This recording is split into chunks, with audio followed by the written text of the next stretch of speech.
Hi, welcome back to LTTK, Let's Twist to Knowledge, and my name is Ololade Ugeye. Thank you guys for stopping yet again on my channel. Today's episode is a follow-up to the last episode I released where I talked about the issue of Nigeria, particularly the Sars movement, and sadly, between then and now, quite a number of significant events have happened. For example, the massacre on October 20, the presidential speech 2 days afterward, where he failed to acknowledge the issues, the core issues that the youth were protesting against, or even the battle between the state governor, Sanwo-Olu, and the military. We don't know who gave who the order, and to be honest guys, all of those things were mentally draining, and I quite understand if you are feeling drained like I am. So part of my goals for this episode is first off to encourage you guys. If you are mentally exhausted,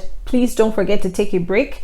Social media, everything can be overwhelming and it's understandable. So guys, if you need to just log off and just breathe, it's okay. But in all of that, I also want to point another perspective, because clearly the actions of the government has shown me, or personally, it has shown me that the government does not quite understand what we are hoping for or how we really want a new Nigeria. They think it's just merely about youth wanting to be defiant of law and order. They think it is young people just wanting to make noise or just cause havoc, or hoodlums wanting to riot or stuff like that. It's beyond that.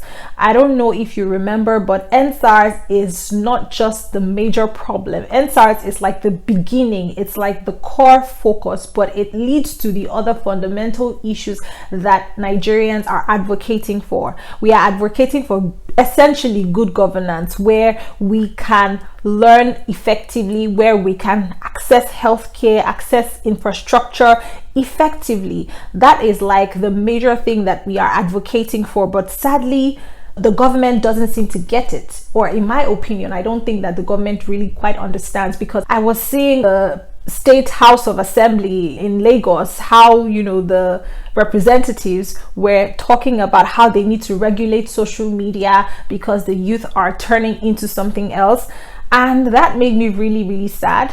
But you know what guys, because of that, now I really understand what we really need to do, and that is the core focus of this episode. So I'm going to be sharing with you guys 3 things that we can do as young people, as youth who really want to see a change in Nigeria. It doesn't matter where you are in the world. I feel like if you are even in the diaspora, you have some level of influence, so don't think that this is just not for you. The first is to educate yourself about the history of Nigeria and Africa as a whole, and how we came to where we are today.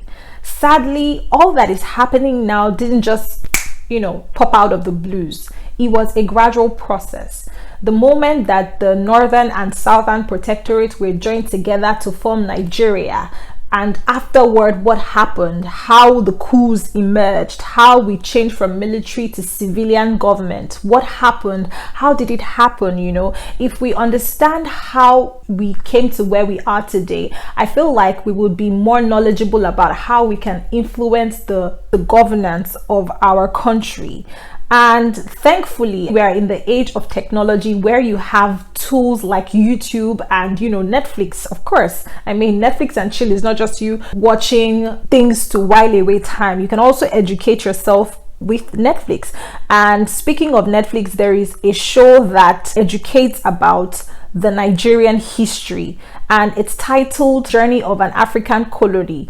Actually, that one came in recommended by a friend of mine, and I started watching it some days ago, and I found it really educative. There are so many things that we don't know, and if we don't know where we're coming from, it's very difficult to see how we can move ahead. We have to see where we are coming from so that we can know how we can do things differently and not be part of what we are fighting.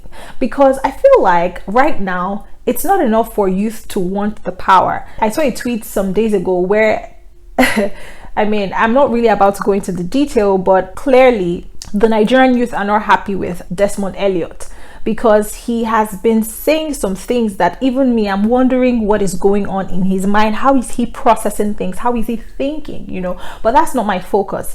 But the tweet was something around the lines of, Desmond Elliot is proof that a young person can still be in governance and fail us. And that is rightfully so. It's true. And that's if we don't educate ourselves about what happened, about how we can do things differently. We come and we use all the ginger to say we want to enter into politics, we want to go into governance, but then the system itself, it's a systemic problem. So it's not enough for one person to enter into the system. We all need to know the system. We all need to understand how the system works. So when we get into the system, we can revamp the system. Do you get what I'm saying? On YouTube, there is also this YouTube channel called New Africa. And I think it's also another channel that you can use to educate yourself. So don't forget, illiteracy is one of the weapons that the government is using against us.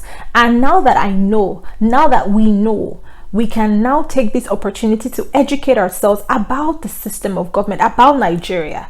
The second thing is for you to get familiar with the political climate of Nigeria. And I understand if you feel like it's not your thing again, but there are essential things we need to know. If you are of an age where you can vote, then you need to get your PVC when the time comes. I got my PVC in 2019, and frankly, I must tell you that it is not an easy journey. I mean, the journey to freedom, nobody will hand you freedom on a platter of gold. Sometimes you have to fight for your freedom, right? I fought for my PVC. I had to go three times to get my PVC. It was not funny, but I did it, and I'm happy that I have my PVC with me now. So guys, get your PVC when you have the chance. Once the INEC opens up the floor of registering for PVCs and getting it, please do. The road will get dark, but you are not alone. We are here with you. We're here for you. We're all here together, okay? Secondly, also understand the federal constitution. The constitution contains your rights as citizens of Nigeria, and frankly, I must tell you too, it's not one of the things that I'm passionately interested in reading, but because of what is happening now, I have to educate myself. So you do the same, and the constitution is online. Just find where you can download it and start getting familiar with the content. At least start from the human rights, the right to movement, right to freedom of speech and association, and all of those things that are contained in the constitution, so that you can know, because education is very empowering, and what you don't know, someone can use it against you. In this case, I think the government, in my opinion. And the third one is to not stop speaking against injustice and the problems of the country. We know where it is that the shoe is pinching us or biting us. We know what the problems are. Let's not stay silent. Because the people who got into power, before they got into power, I feel like they were complaining about these things, complaining about the problem, complaining about Nigeria, and now they have the opportunity to influence, but all of a sudden we don't hear their voices. So guys, what we can do differently is, even in the midst of speaking up, let's also read and find out how we can be different, how we can influence, how we can make meaningful impact in the different sectors of the Nigerian economy. And you guys, that's it for today's episode. And if you stuck with me until now, here is me giving you a virtual hug and thanking you. To be honest, I wasn't always disinterested in politics or history or African heritage, but as I've grown, or as I've become more knowledgeable about things, as I've seen how the system works, how the world works, or how the world is functioning, it has become like one of the things that I want to really educate myself about. And I was thinking, oh, let me not be the only one to do this. And that's why I'm here for you guys. I'm here to share with you what I'm learning. And thank you. And I hope to speak to you guys soon. Don't forget to toast to knowledge, because at the end of the day, what you know is never enough. So here's to a lifelong learning process. Okay, bye, ciao.